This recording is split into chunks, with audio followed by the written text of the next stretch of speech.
భారత్ పాకిస్తాన్ పై దౌత్య యుద్ధాన్ని కొనసాగిస్తోంది. ఇందులో భాగంగా అఖిలపక్ష ఎంపీల బృందాలు విదేశాలకు వెళ్లనున్నాయి. విపక్ష నేతల నేతృత్వంలోనూ ఈ నెల 22, 23 తేదీల్లో 7 బృందాలు విదేశాల్లో పర్యటించనున్నాయి.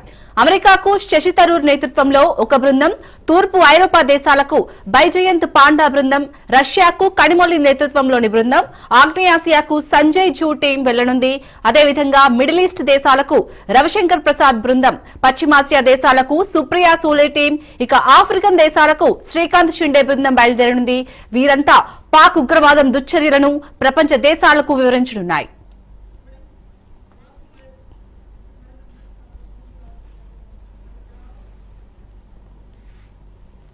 రైట్, ఇక దీనిపై పూర్తి డీటెయిల్స్ మా ప్రతినిధి రాజు అందిస్తారు. రాజు, చెప్పండి, ఇటు పాక్ ఉగ్రవాదం గురించి, అలాగే పాక్ చేస్తున్న దుశ్చర్యలను అయితే ఇటు ప్రపంచ దేశాలకు వివరించడానికి అయితే బృందాలుగా వెళ్తున్నట్టుగా తెలుస్తోంది.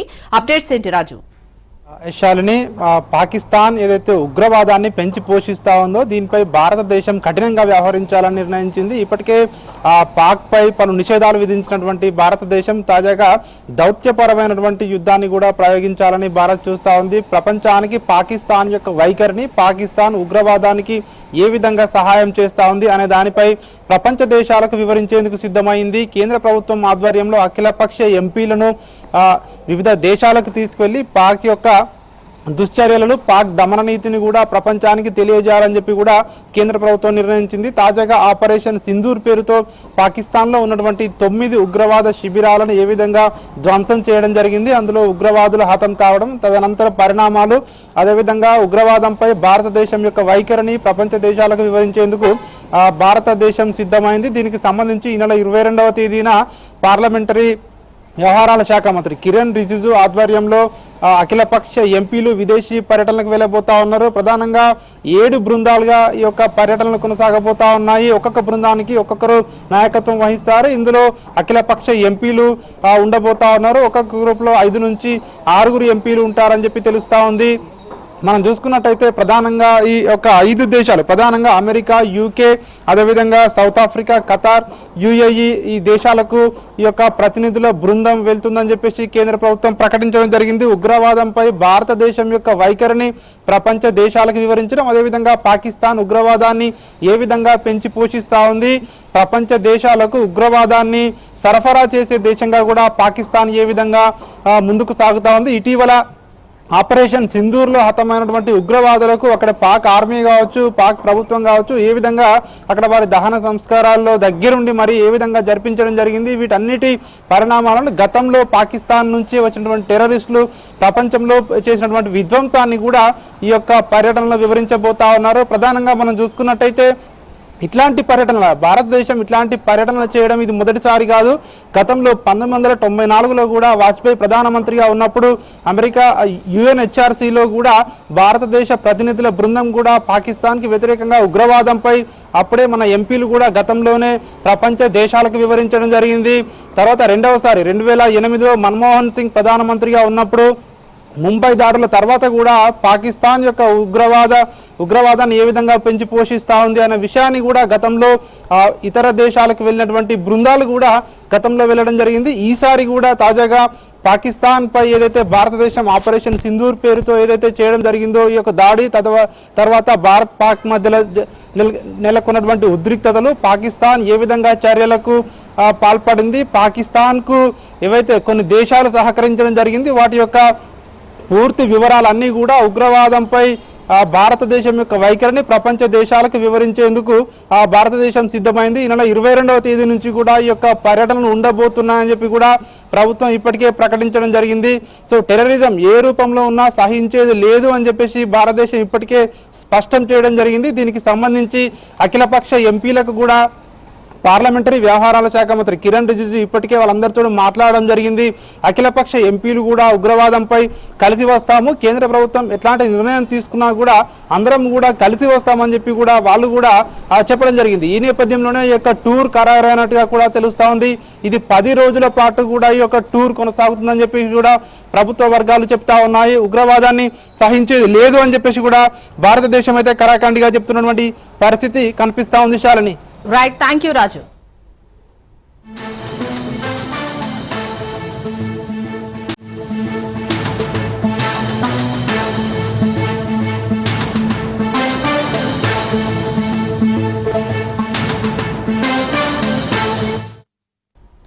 మన్యం జిల్లా పార్వతీపురంలో ఎమ్మెల్యే తహసీల్దార్ మధ్య కోల్డ్ వార్ కొనసాగుతోంది.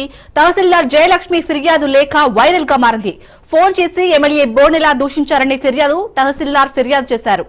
అటు ఫిర్యాదుపై స్పందించిన ఎమ్మెల్యే బోనెల విజయచంద్ర ఫోన్ చేసిన మాట వాస్తవమేనని, కానీ తహసీల్దార్ ని దూషించలేదన్నారు. తహసీల్దార్ జయలక్ష్మికి మతిస్థిమితం లేదని, సర్వీస్ లో ఉండటానికి అర్హత లేదంటున్నారు ఎమ్మెల్యే. తహసీల్దార్ బహిరంగ క్షమాపణ చెప్పాలని, లేకపోతే ప్రివిలేజ్ కమిటీకి ఫిర్యాదు చేస్తారని చెప్తున్నారు.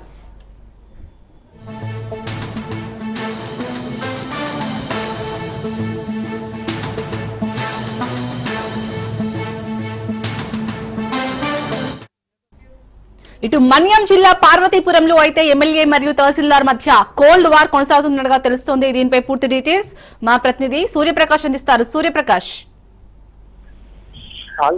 ఇక్కడ పూర్తిగా అయితే టీడీపీ ఎమ్మెల్యేకు అలానే పార్వతీపురం తహసీల్దార్ కి అయితే ఒక కోల్డ్ వార్ అయితే దాదాపు గత 15 రోజులుగా అయితే జరుగుతున్నట్టయితే కనిపిస్తూ ఉంది. దాదాపు ఎప్పటికప్పుడు ఏ కార్యక్రమాలు చేసినా, కార్యకలాపాలు చేసినా సరే ప్రస్తుతం తప్పని పరిస్థితుల్లో అయితే ఎమ్మెల్యేకి ప్రోటోకాల్ ప్రకారంగా తెలియజేయాల్సిన ఎంఆర్ఓ తెలియజేయటం లేదనే విషయాన్ని అయితే ఎమ్మెల్యే ఎప్పటికప్పుడు ఆగ్రహం వ్యక్తం చేస్తున్న అయితే అక్కడ పరిస్థితి నెలకొంది. కానీ దానికి అనుగుణంగా అసలు మిడ్ నైట్ కూడా ఫోన్లు చేస్తున్నారు, నాకు బీభత్సంగా తిడుతున్నారని, తప్పుడు పదాలు అయితే వాడుతున్నారనే విషయాన్ని అయితే ఇలా ఎంఆర్ఓ అయితే ఫిర్యాదు చేయడం అయితే జరిగింది. 15వ తారీఖు మధ్యాహ్నం అయితే ఈ యొక్క దీనికి సంబంధించి పోలీస్ స్టేషన్ లో ఫిర్యాదు కూడా చేయడం అయితే జరిగింది. సొంత ప్రయోజనాలకు వాడుకోవడానికి అయితే ఎమ్మెల్యే చూస్తున్నారని, వాళ్ళకి కావాల్సిన వాళ్ళకి పనులు చేపట్టాలని చెప్పేసి ఎమ్మెల్యే నన్ను ఎక్కువగా ఇబ్బంది పడుతున్న విషయం అందులో పేర్కొనడం అయితే జరిగింది. కానీ ప్రస్తుతం అసలు ఎమ్మెల్యే అయితే ఎమ్మెల్యే వర్షన్ ఏ వర్షన్ లో వస్తుందంటే, అసలు జయలక్ష్మికి అయితే మతి స్థిమితం అయితే సరిగ్గా లేదు, అసలు ఆమె పని చేయడానికి అర్హత కూడా లేదనే విషయం అయితే ఇద్దరి మధ్య కూడా ఒక పరస్పర ఆరోపణలు చాలా ఉగ్ర రూపం దాల్చే విధంగా అయితే ఉన్నాయి.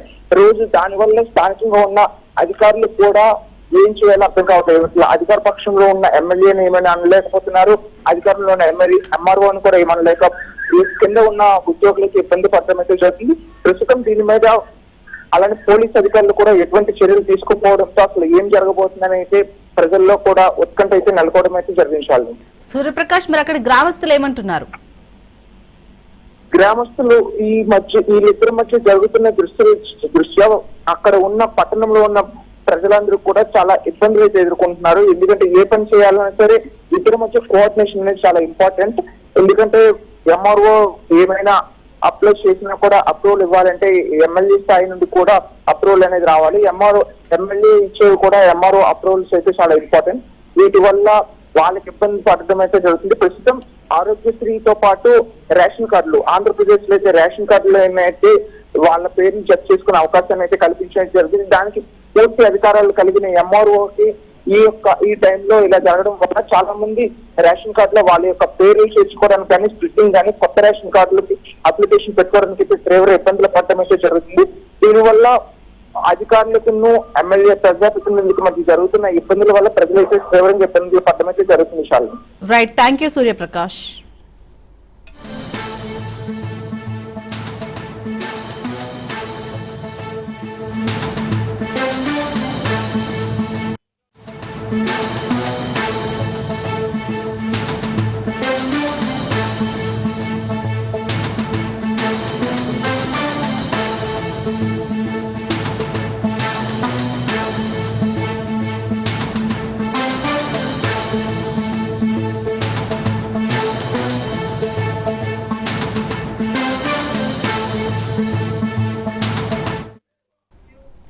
అనంతపురం జిల్లా కళ్యాణదుర్గం ఎక్సైజ్ సిఐ హసీనా వివాదంలో చిక్కుకున్నారు. తన పేరు చెప్పి డబ్బులు వసూలు చేస్తున్నారని ఆగ్రహం వ్యక్తం చేసిన హసీనా భాను ఆఫీస్ బాయ్ ని చెప్పుతో కొట్టారు. అయితే ఇందులో తనకు సంబంధం ఏమీ లేదంటున్నారు ఆఫీస్ బాయ్. ప్రస్తుతం అనంతపురం ఎక్సైజ్ పిఎస్ లో పంచాయతీ కొనసాగుతోంది. ఎక్సైజ్ సిఐ ఆఫీస్ మధ్య వాగ్వాదం నడుస్తుంది. ఇక excise Haseena Bhanu office boy ని చెప్పుతో కొట్టిన వీడియో సోషల్ మీడియాలో వైరల్ అవుతోంది.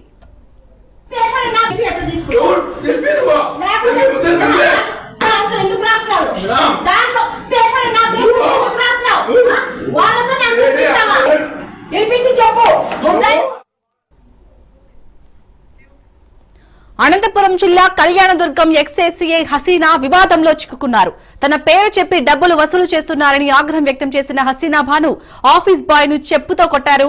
అయితే ఇందులో తనకు సంబంధం ఏమీ లేదంటున్నారు ఆఫీస్ బాయ్. ప్రస్తుతం అనంతపురం ఎక్సైజ్ పిఎస్ లో పంచాయతీ కొనసాగుతోంది. ఎక్స్ఏసీఐ ఆఫీస్ బాయ్ మధ్య వాగ్వాదం నడుస్తోంది. ఇక excise Haseena Bhanu office boy ను చెప్పుతో కొట్టిన వీడియో సోషల్ మీడియాలో వైరల్ అవుతుంది.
ఇటు ఎక్స్ఏసీ అలాగే ఆఫీస్ బాయ్ మధ్యనైతే వాగ్వాదం చోటు చేసుకుంది. దీనిపై పూర్తి డీటెయిల్స్ మా ప్రతినిధి శేఖర్ అందిస్తారు.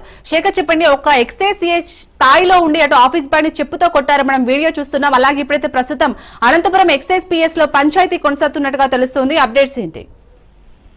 Good morning Shalini. అనంతపురం జిల్లా కళ్యాణదుర్గం సిఐగా పనిచేస్తున్నటువంటి హసీనా భానుపై పలు రకాలైనటువంటి ఆరోపణలు రావడం జరిగింది. ఈ ఆరోపణల నేపథ్యంలోనే గత కొంతకాలం క్రితం ఎక్సైజ్ శాఖ అధికారులు కళ్యాణదుర్గం పిఎస్ కు ఈ విషయాలపైన విచారణ చేసేందుకు అక్కడికి వెళ్ళినటువంటి సందర్భంలో ఆఫీస్ బాయ్ గా పనిచేస్తున్నటువంటి నానిని సిఐ హసీనా భాను పిలిపించి, నా పేరుతో డబ్బులు వసూలు చేస్తావా, నా పేరు చెప్పి డబ్బులు వసూలు చేస్తావా, నీకు ఎవరు ఇచ్చారు అధికారం అంటూ ఆ ఎక్సైజ్ సిఐపై విచారణ చేసేందుకు వచ్చినటువంటి అధికారుల ముందే చెప్తూ కొట్టినట్టు తెలుస్తుంది. ఈ ఘటన జరిగి కూడా 2-3 రోజుల క్రితం జరిగినట్టు తెలుస్తుంది. అయితే తాజాగా వీడియో వెలుగులోకి రావడంతో వ్యవహారం అంతా బయటకు వచ్చిందని చెప్పవచ్చు. అయితే మనం పూర్తి ఈ ఘటనకు సంబంధించిన వివరాలు మనం పరిశీలించినట్టయితే కళ్యాణదుర్గం ప్రాంతం మొత్తం కూడాను కర్ణాటక ప్రాంతానికి ఆనుకుని ఉంటుంది.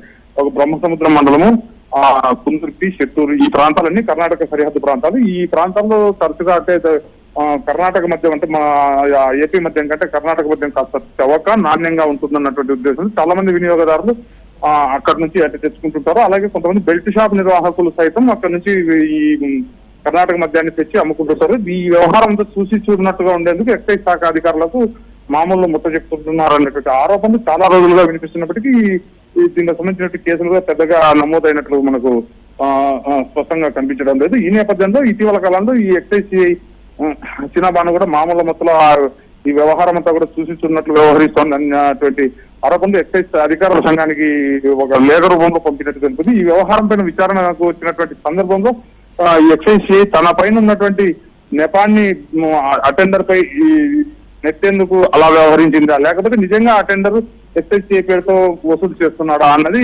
స్పష్టంగా అంటే అధికారులు విచారణ చేసి దాన్ని తేటతెల్లంగా వెల్లడించాల్సిందే. మొత్తం మీద అయితే మాత్రం ఎక్సైజ్ అధికారుల ముందు అలా అంటే ఒకవేళ తన పేరుతో వసూలు చేశాడే అనుకో దాన్ని ఖచ్చితంగా రుజువులతో ఎక్సైజ్ ఉన్నతాధికారుల ముందు నివేదించాల్సిందే. ఆమె తన బాధ్యతను మరిచి ఒక బాధ్యత కలిగినటువంటి అధికారిగా ఉంటూ చెప్పుతో కొట్టడం పట్ల అయితే కనుక ఇటు ప్రజా సంఘాలు, స్థానికంగా ఉన్నటువంటి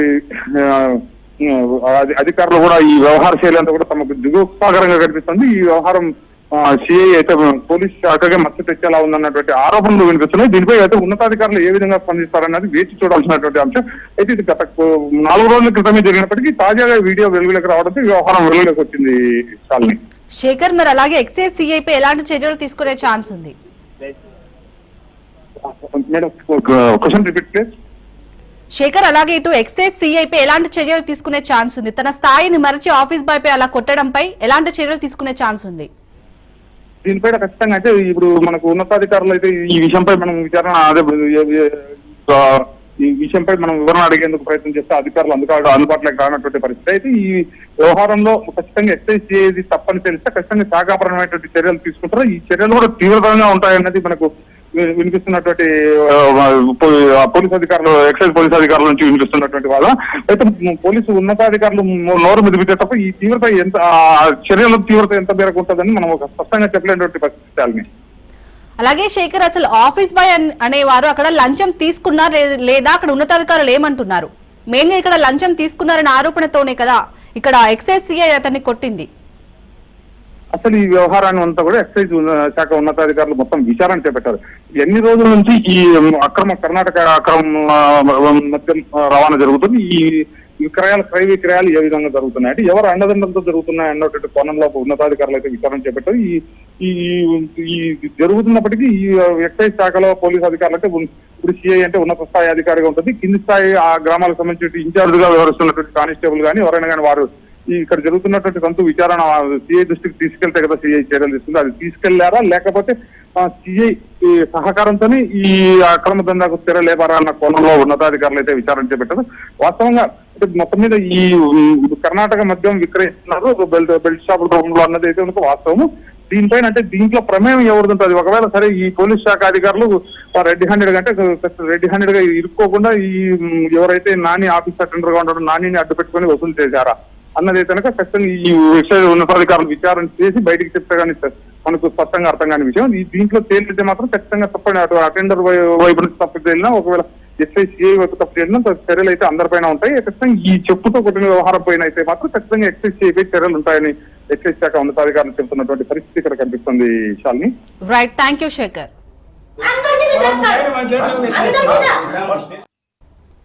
హైదరాబాద్ మెట్రో ఛార్జీలు పెరిగిన మెట్రో రైలు ఛార్జీలు నేటి నుంచి అమల్లోకి వచ్చాయి. కనీస ఛార్జీ 10 నుంచి 12 రూపాయలకు, గరిష్ట టికెట్ ధర 60 నుంచి 75 రూపాయలకు పెంచారు. ఇలా కనిష్టంగా 2 రూపాయలు, గరిష్టంగా 16 రూపాయల వరకు ఛార్జీలు పెంచామని ఎల్ఎన్టీ ప్రకటించింది.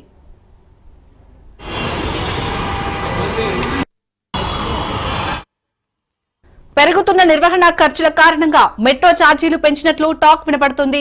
కరోనా మహమ్మారి కారణంగా ప్రయాణికుల సంఖ్య తగ్గడం వల్ల మెట్రో నష్టాల్లో కూరుకుపోయిందని గతంలోనే మెట్రో అధికారులు వెల్లడించారు. దానికి తోడుగా రాష్ట్ర ప్రభుత్వం ప్రవేశపెట్టిన ఉచిత బస్సు ప్రయాణ పథకం కూడా మెట్రో రైలు ఆదాయంపై తీవ్ర ప్రభావం చూపింది. దీంతో ఛార్జీల పెంపు ఒక్కటే మార్గంగా మెట్రో అధికారులు నిర్ణయం తీసుకున్నారని తెలుస్తోంది. ఈ ఛార్జీల పెంపు వల్ల మెట్రో రైలు సంస్థకు అదనంగా 150 నుంచి 200 కోట్ల రూపాయల వరకు ఆదాయం వస్తుందని అంచనా వేస్తున్నారు.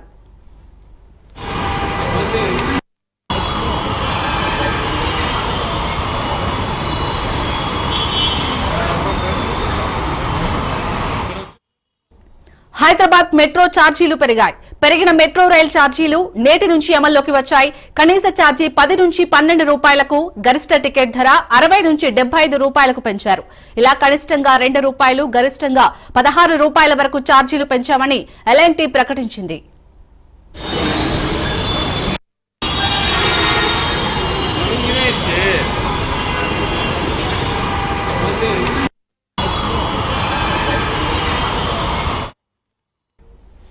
పెరుగుతున్న నిర్వహణ ఖర్చుల కారణంగా మెట్రో ఛార్జీలు పెంచినట్లు టాక్ వినపడుతుంది. కరోనా మహమ్మారి కారణంగా ప్రయాణికుల సంఖ్య తగ్గడం వల్ల మెట్రో నష్టాల్లో కూరుకుపోయిందని గతంలోనే మెట్రో అధికారులు వెల్లడించారు. దానికి తోడుగా రాష్ట్ర ప్రభుత్వం ప్రవేశపెట్టిన ఉచిత బస్సు ప్రయాణ పథకం కూడా మెట్రో రైలు ఆదాయంపై తీవ్ర ప్రభావం చూపింది. దీంతో ఛార్జీలు పెంపు ఒక్కటే మార్గంగా మెట్రో అధికారులు నిర్ణయం తీసుకున్నారని తెలుస్తోంది.